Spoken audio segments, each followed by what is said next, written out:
My mother's message came in at 7:42 a.m. Don't expect anyone to come. No punctuation. No emotion. Just cold finality. As if she'd been waiting for this day. Not to celebrate me, but to prove what I'd always feared. I stared at the text while the makeup artist twisted my hair into place. The sharp scent of hairspray filled the air. Outside!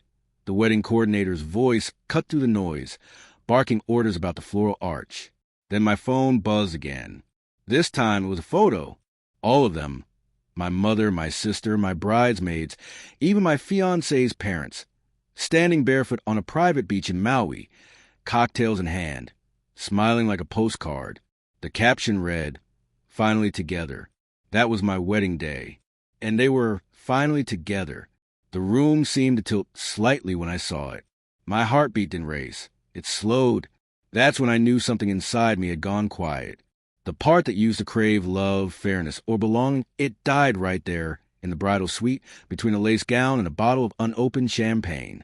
I didn't cry. I just took a deep breath, locked my phone, and whispered to myself, "Perfect timing." That was the first move.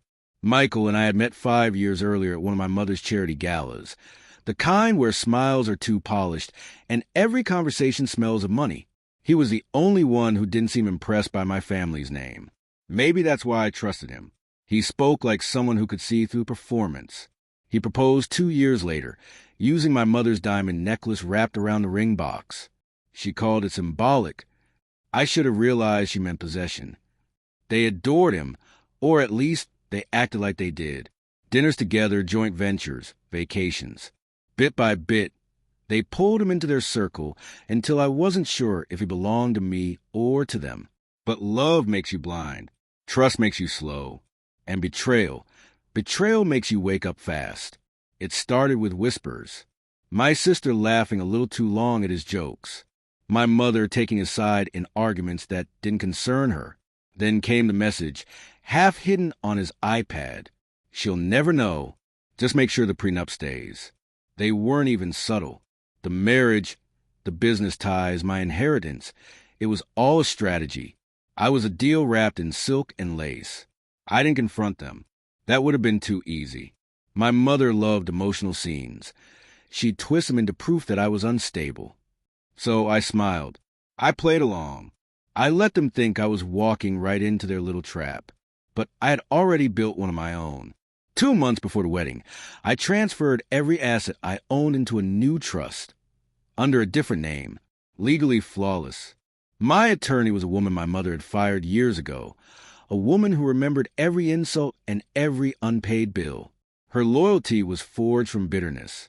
Then came the prenup, quietly revised. The version Michael signed stripped him of everything if adultery or collusion were proven. He didn't bother reading it. He trusted my mother's lawyer. After that, I handled the invitations. Every yes I received, I redirected to a luxury resort in Maui, one technically owned by my mother, but recently acquired through a shell company I controlled. I knew greed would make them accept. An all-expenses-paid getaway? They couldn't resist. They thought it was a private pre-wedding celebration. They didn't realize they were walking into a cage.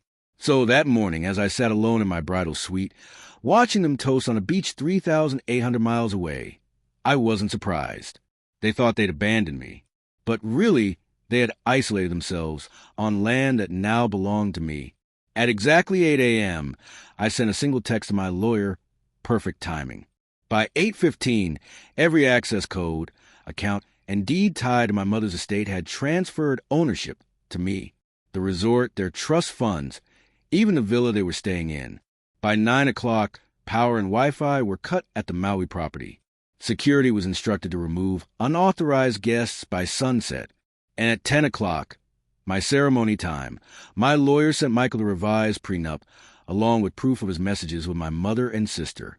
He had signed himself into nothingness. I didn't walk down the aisle. I walked out of the venue, calm, steady, the morning sun catching the diamond in my hand like a mirror. By evening, my phone lit up with missed calls.